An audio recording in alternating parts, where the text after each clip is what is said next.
सबको एक साथ गुड मॉर्निंग। हम आपको आज प्रायिकता बताएंगे। प्रायिकता बराबर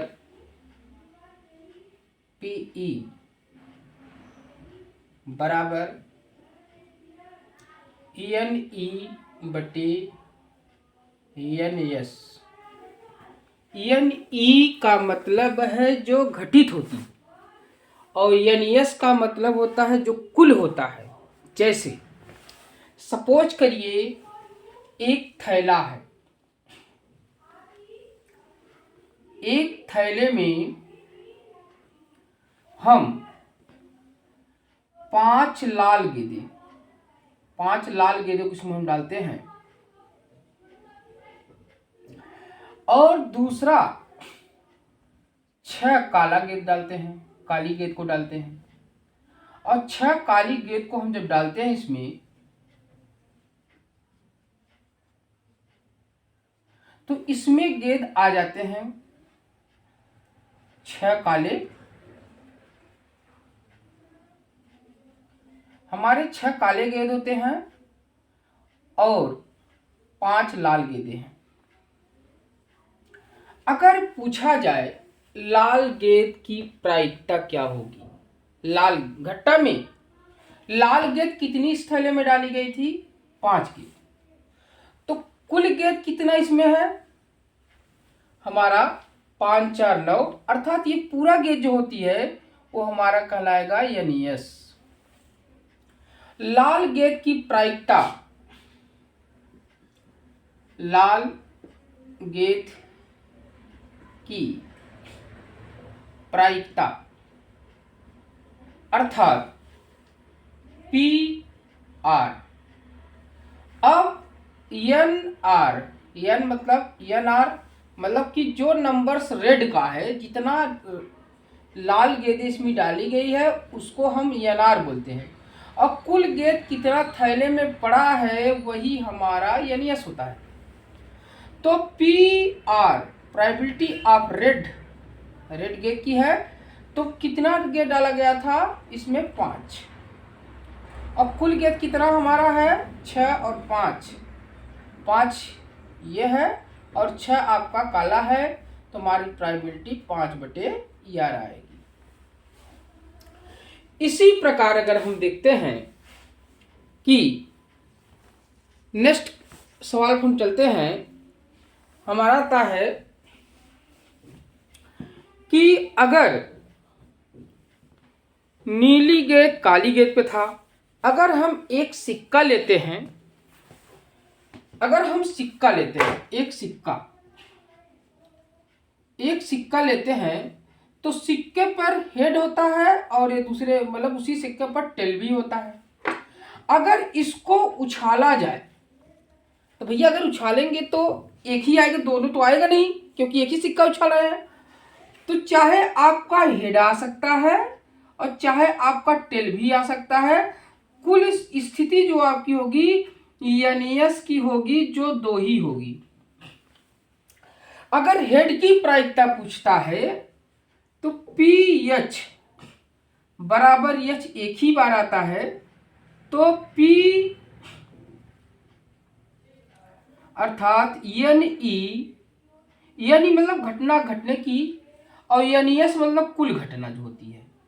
अर्थात यह एक सिक्का उछालेंगे तो हेड एक ही बार आएगा, तो 1 कुल घटना क्या होगी? 2 आती है। या हेड आ सकता है या टेल आ सकता है, 1/2 आ सकती है। तो अगर हम 2 सिक्का को उछालते हैं, कितनी सिक्का को उछालते हैं? 2 सिक्के को। अगर 2 सिक्कों को हम उछालते हैं तो हमारी जो घटनाएं होती हैं, 2 सिक्का उछालने पर अगर 2 सिक्का उछालते हैं, 2 सिक्का उछालते हैं तो 2 सिक्के अगर हम लेते हैं, मान लीजिए 2 सिक्का अगर गिरता है, 2 साथ में, एक सिक्का पहला सिक्का ये दूसरा सिक्का ये, इस पे हेड आ सकता है, इस पे टेल आ सकता है पहली स्थिति में।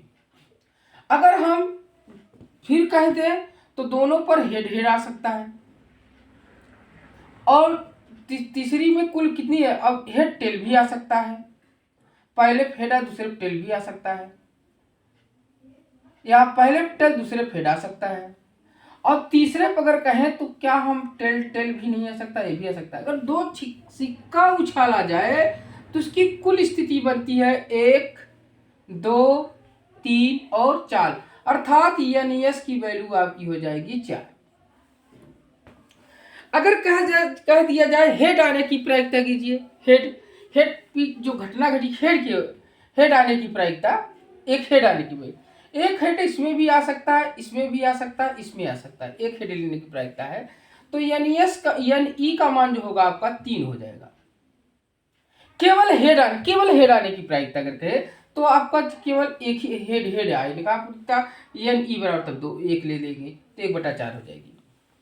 इसी प्रकार अगर हम पासे को फेंकते हैं, जिसे कहते हैं हम लूडो, अगर हम कहते हैं लूडो, अगर लूडो को फेंकते हैं, मतलब पासा जिसे बोलते हैं, पासा अगर हम फेंकते हैं, पासा फेंकने पर हमारा लूडो में कौन कौन सा अंकित होता है? 1 अंकित होता है, 2 अंकित होता है, 3 अंकित होता है, 4 अंकित होता है, 5 अंकित होता है और 6 अंकित होते हैं। तो इसकी संभावित स्थितियां, कुल स्थिति जो होगी एन एस बराबर 6 होगी। इसको हम 6 लिखते हैं। अगर कह दिया जाए विषम, एक लूडो को फेंकते हैं, विषम आने की प्रायिकता की, तो विषम संख्या जो होती है आपकी एन ई में देखेंगे कितनी संख्या आ सकती है विषम, 1 3 और 5, अर्थात 1 3 5 आते हैं तो इनकी यानी ई की वैल्यू पूरी हो जाएगी नंबर्स में, 1 2 3 3 रख देंगे। तो पी का मतलब पी प्रोबेबिलिटी ऑफ इवेंट जो घटित हुआ है, अर्थात एन ई अपान एन एस। एन ई में मान कितना है? 3 आया है, 3 रख दीजिए। एन एस का मान कितना आया है? 6 आया है, तो बराबर 1/2। अगर यही पूछता इसमें कि 4 आने की प्रायिकता ज्ञात कीजिए, 4 कितनी बार आया है? 1 बार आया है, 1 बार आया तो 1/6 हो जाता है। अगर इसी प्रकार पासे को 2 बार फेंका जाता है, कितनी बार फेंका जाता है? 2 बार। किसी भी स्थिति में अगर एक सिक्का को 2 बार फेंकेंगे तो इसकी स्थितियां 2 आती है। अगर 2 सिक्का लेते हैं 2 घाते 2 आ जाएगी। अगर इसकी स्थिति में 6 आता है, 2 पासा फेंका जाता है, तो एनियस की स्थिति 6 घाते 2 होगी। 2 बार 2 पासा फेंका जाता है तो 6 36। अगर 3 पासा फेंका जाए, 2 पासा फेंका जाता है, अगर 3 पासा फेंका जाए तो एनियस की वैल्यू हो जाएगी 6 घाते 3। इसी प्रकार आप कुल स्थिति को ज्ञात करते हैं। अगर भी कह रहा था 2 पासे को फेंकिए, 2 पासे को फेंकिए, फेंकने पर जिनका योग 5 हो, जिनका योग 5 हो, तो पासे को 2 पासे को फेंकते हैं, कुल स्थितियां हो जाएगी आपकी 6 घाते 2, 6 6 36। और जिनका योग 5 हो तो योग 5 जो घटित घटना है,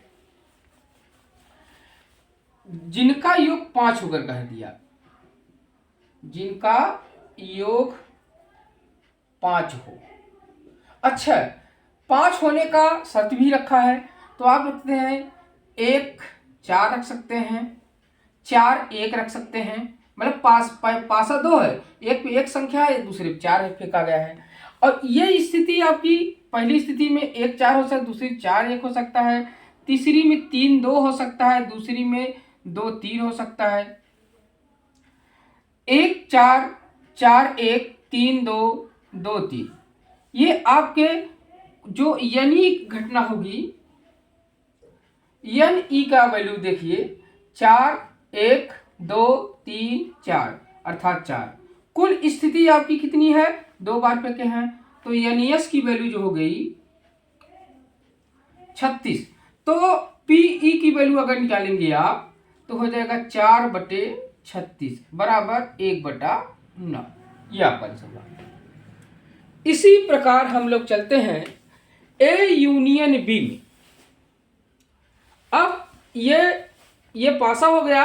इसी प्रकार ताश की गड्डी होती है, ताश की गड्डी में लाल पत्ते, नीले पत्ते, जैसे ताश में 52 पत्ते होते हैं, 52 पत्तों में 26 लाल रंग के होते हैं और 26 काले रंग के होते हैं। अब पान के पत्ते 13 होते हैं। पान के पत्ते और जो है ईंट के पत्ते दोनों लाल होते हैं, तो दोनों 13-13 होते हैं। लेकिन अगर बादशाह कहे, जोकर्स कहे और क्वीन कहे, इनके 4-4 पत्ते होते हैं, क्योंकि 13 चौका 52, 13 कलर होता है किसी में, एक कलर का 13 पत्ते होते हैं, 13 चौका 52। अगर लाल रंग कहे तो 26, काला कलर कहे तो आपका 26। अब उसमें से जो निकालेंगे, अगर इक्का निकालना है तो एक इक्का के बदले चारों इक्का साथ मिलेंगे, 4/52 करेंगे। इसी प्रकार हम प्रायिकता को ज्ञात करते हैं। जैसे गेंद पर हो गया, सामान पर हो गया, सिक्के पर हो गया, इसी पर प्रश्न पूछे जाते हैं जो हाई स्कूल बेस से हैं। इंटर के बेस पे जब हम चलते हैं तो वहाँ पर ए यूनियन बी, जैसे क्वेश्चन हम सॉल्व करेंगे इसी प्रकार से।